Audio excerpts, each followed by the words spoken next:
Bang Yusuf nasab palsu, ada seorang yang menginvestigasi eh, keberadaan klan Ba'alwi di negeri aslinya Yaman.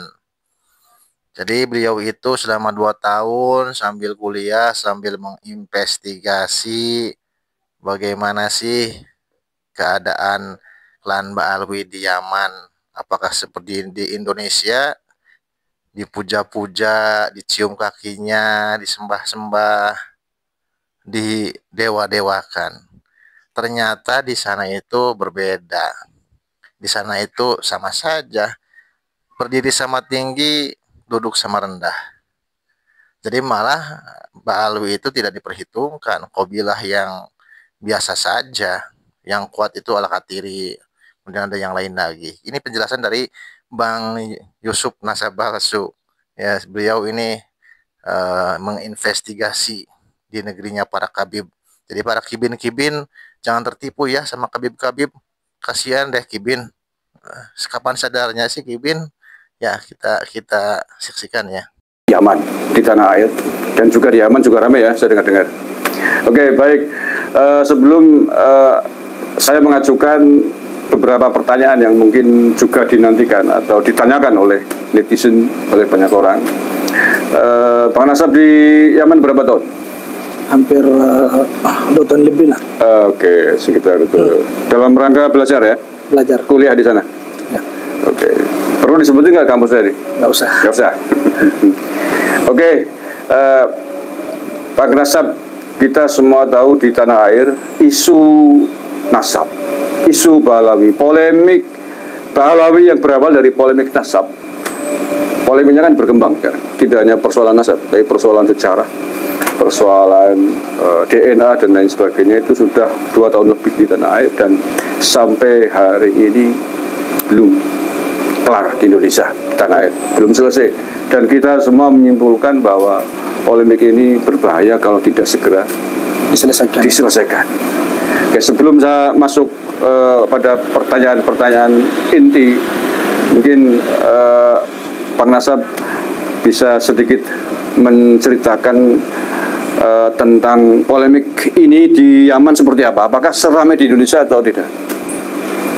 Oke, bismillahirrahmanirrahim. Alhamdulillah, wassalatu wassalamu ala asrafil anbiya'i wal mursalin, nabiyina Muhammad wa ala alihi wa ashabihi ajmain, amma ba'd. Memang di Yaman itu adalah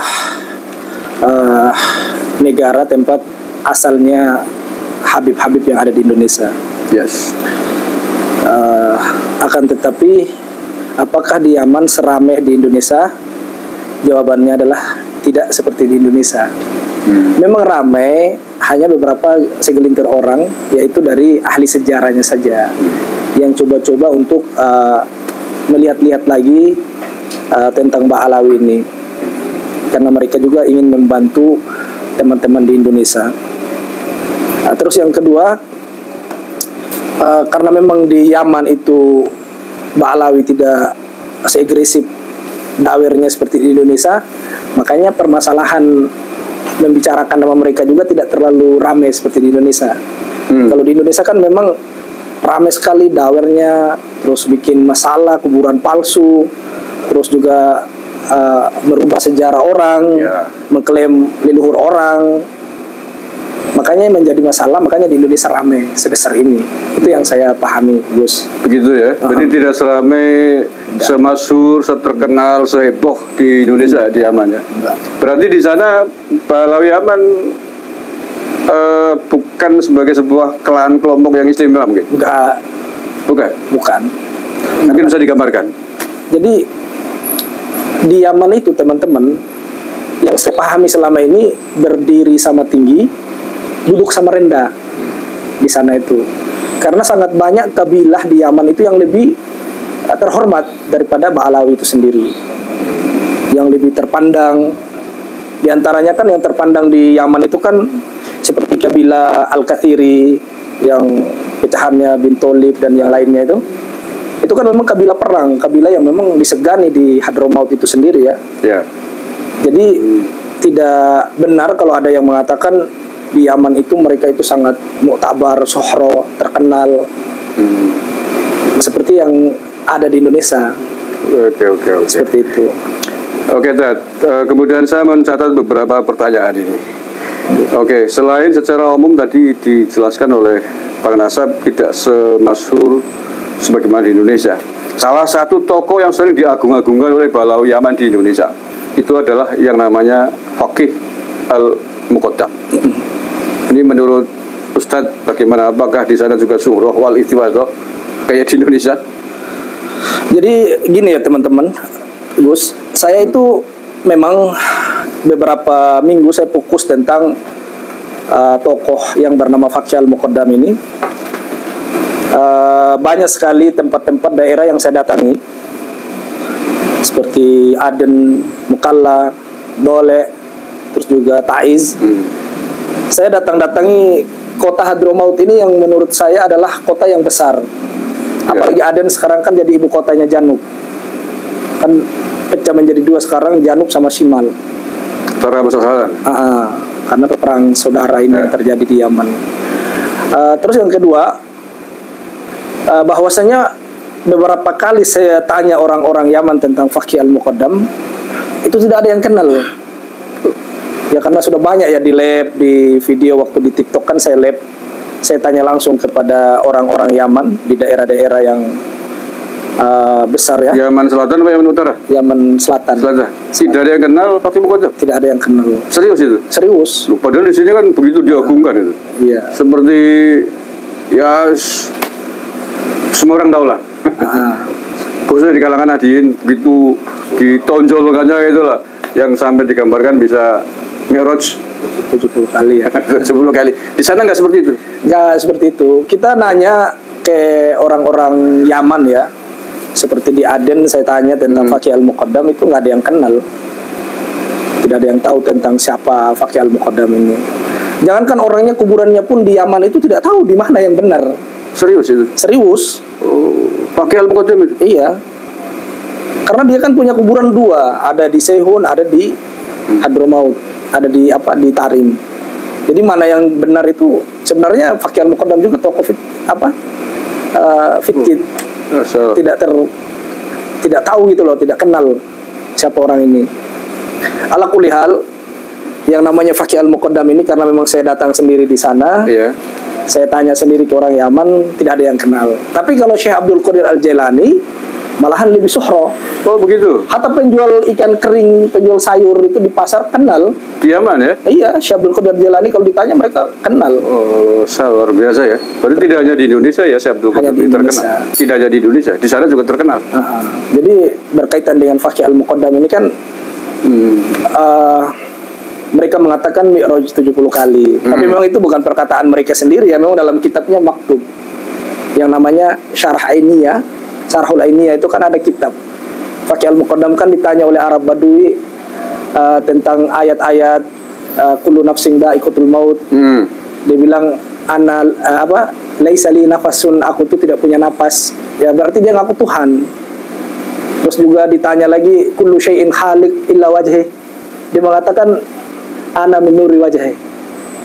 Jadi dia itu ditanya oleh orang Arab Badui, wahai Faqih Al-Muqaddam, bagaimana menurutmu tentang ayat setiap sesuatu pasti binasa kecuali wajahnya Allah Azza wa Jalla atau zatnya Allah itu sendiri? Dia menjawab, saya itu adalah zatnya Allah. Kan ini kufur. Tapi yang lebih lucunya lagi, mereka bantah di akhir-akhir ini, mereka mengatakan itu kan perkataannya orang yang fana atau istilahnya majdub, hilang akal lah. Tapi kita ketahui sendiri akidah tasawuf ini kita harus garis bawahi. Akidah tasawuf tidak dibenarkan orang yang majdub dijadikan referensi dalam berurusan syariat. Itu yang pertama. Kenapa saya mengatakan itu? Ulama-ulama tasawuf itu sepakat bahwasanya kenapa orang majdub itu tulisannya tidak usah dipakai, perkataannya juga tidak usah dipakai. Ya. Apa nanti suruh kita lempar diri ke atas gunung, kamu masuk surga, kita mau ikut? Kan nggak mungkin. Ya. Makanya kalau saya lihat orang yang mengatakan saya adalah orang tasawuf, paling tasawuf, di mana ketasawufan Anda nggak paham terhadap akidah tasawuf yang sebenarnya. Malahan orang majdub yang disepakati oleh orang tasawuf, mereka memakai jadikan dalil. Gitu loh. Ya. Padahal mereka sendiri melanggar dari akidah itu. Oke. Itu yang pertama. Terus yang kedua, mereka juga mengatakan ada yang namanya seperti Syekh Al-Hallaj, Ya. terus Syekh Siti Zainar. Senar. Kan mereka kan katanya mereka itu juga kan berkaromah, orang yang ini asal bicara apa segala macam, itu beda. Al-Hallaj kita tahu sendiri. Ya. Mereka ditahdir, diperingati. Syekh Siti Zainar juga kan disampaikan kesesatannya ulama yang sejaman dengan beliau. Disuruh umat jauhi dari pemahamannya, dari akidahnya. Itu menunjukkan bahwasanya ulama yang bersama dengan Syekh Siti Zainar itu sudah mengingatkan dari umat. Pertanyaan saya, kenapa sih Faqih Al-Muqaddam sudah tahu mengatakan saya adalah Tuhan? Kenapa Anda diam diri, malah mengimani? Malah di mimbar-mimbar mereka mengatakan Faqih Al-Muqaddam orang yang besar, orang yang bisa mi'raj 70 kali ketemu dengan Allah.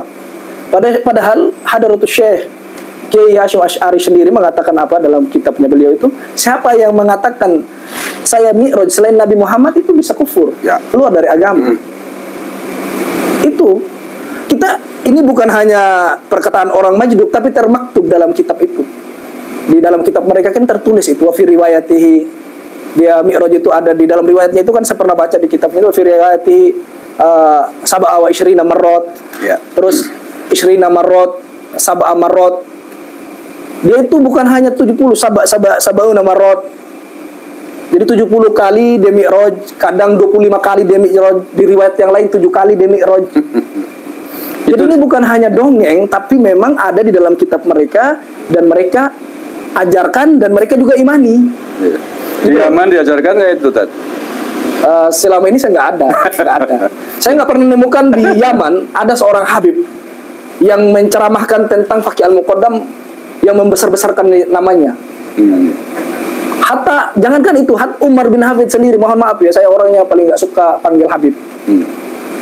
Umar bin Hafid sendiri tidak pernah saya dapati satu kaul dia membesarkan Faqih Al-Muqaddam. Kira-kira kenapa itu di sana tidak pernah disebut-sebut di sini? Ya karena orang Yaman paham. Oke. Nanti malah ditata. Iya dia viral ya? kan, pasti apa ini orang nggak jelas masa bisa mi'raj. Kan di sana di Yaman beda dengan di Indonesia. Ya, Kalau di Yaman itu sebodoh-bodohnya orang pasti punya hafalan Quran. Ima 2 juz, ima 3 juz, dan 5 juz. Yang kami pahami begitu. Oke. Kemudian pertanyaan berikutnya Pak Nasab.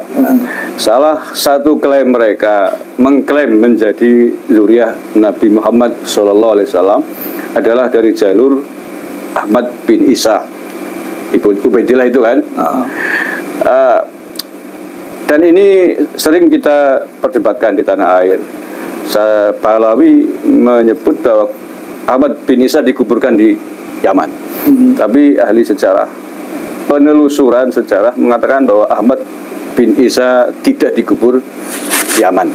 Nah, di Bang Nasab yang lama di Yaman tentu lebih faktual, tentu lebih akurat untuk menceritakan itu. Apakah benar Ahmad bin Isa dikubur di Yaman? Tidak benar itu. Tidak benar. Tidak benar. Kenapa saya mengatakan tidak benar? Ahmad bin Isa ini kita sudah cari tahu di mana kuburannya, nggak tahu. Nggak ada. Nggak ada. Mereka mengatakan ada kuburan, tapi kan mereka itu terbantahkan kuburan yang ada di Irak. Orang-orang di negara Irak itu sendiri, mereka mengakui Ahmad bin Isa An-Naqibi itu hidup di Irak, meninggal di Irak, dikuburkan di Irak. Sampai detik ini kuburannya ada di Irak. Sampai kami beberapa kali bertemu dengan orang-orang dari Irak, orang ulama-ulamanya lah ya. Kami bukan tanya orang awamnya, memang ulamanya. Kita tanya, benar nggak Ahmad bin Isa An-Naqibi dikubur di Yaman? Nggak benar kata mereka. Ulama itu ya yang menyampaikan? Menyampaikan ulama. Okay. Jadi kalau teman-teman misalnya mau umroh apa, coba yang bisa bahasa Arab tanya saja ke orang-orang Irak. Tanya ke orang-orang Irak atau ke syekh-syekhnya, tanya tentang Ahmad bin Isa. Ada yang lebih parah. Saya pernah nanya di satu orang ulama dari Irak. Saya bilang Ahmad bin Isa itu hijrah ke Yaman, meninggal di Yaman. Tapi jawab, anta fil manam, katanya. Kamu dalam mimpi ya? Ngelindur. Kamu lagi ngelindur gitu loh. Iya. Jadi ala kulli hal tentang Ahmad bin Isa, satu negara Irak lebih jumhur daripada sebuah desa Tarim. Yes. Karena asalnya yang di sana. Semua satu negara meyakini Ahmad bin Isa meninggal di sana, dikuburkan di Irak. Jadi kalau hanya satu desa yang meyakini bahwasanya hanya Tarim tok yang meyakini bahwasanya Ahmad bin Isa dikubur di Yaman, bagaimana dengan satu negara yang meyakini dia dikubur di Irak? Mana yang lebih menang? Ya, negara atau satu desa? Negara asalnya tentulah. Tentu negara. Sebagaimana misalkan kita meyakini makam Pangeran Diponegoro di Indonesia, tiba-tiba diklaim di Yaman, di sana. Iya. Kan tentu yang lebih satu Indonesia pasti nggak setuju. Ya, Indonesia yang karena lebih memang dia hidup di sini, meninggal di sini. Oke, paham. Kan gitu loh. Itu permisalan biar dipahami oleh teman-teman semuanya. Oke, kemudian ini Bang Nasab, Ahmad bin Isa kan gelarnya Nakib di Irak ya. Sementara mereka menyebut Al-Muhajir.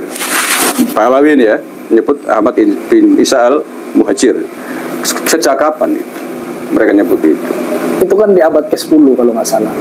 Abad ke-10? Abad ke-10, 9 disebut, itu pun kan Ali As-Sakran. Ya, Ali As-Sakran Ba'alawi yang mengatakan Ahmad bin Isa Al-Muhajir. Padahal lakob ini adanya dari abad ke abad, tidak pernah ada lakob yang bernama Ahmad bin Isa Al-Muhajir. Seperti dalam kitab-kitab abad ke-5, ke-6 itu bukan Al-Muhajir. Kalau bukan An-Naqibi, Al-Aba, terus yang ketiga itu An-Nafat. Itu yang ada di dalam kitab nasab tentang Ahmad bin Isa. Berarti yang menggelari Al-Muhajir ya mereka sendiri. Pahlawi sendiri ya? Mereka sendiri yang menggelari Al-Muhajir. Sebagai pembenaran bahwa Ahmad bin Isa hijrah ke Yaman begitu ya? Gitu loh. Terus otoritas Yaman mengakui nggak itu? Tidak mengakui. Tidak mengakui ya? Tidak mengakui. Tidak mengakui. Dan tidak ada yang kenal, yang tahu juga nggak ada tentang Ahmad bin Isa ada di Yaman. Tapi kok pede banget ya mereka? Ya begitulah. Soalnya gini loh.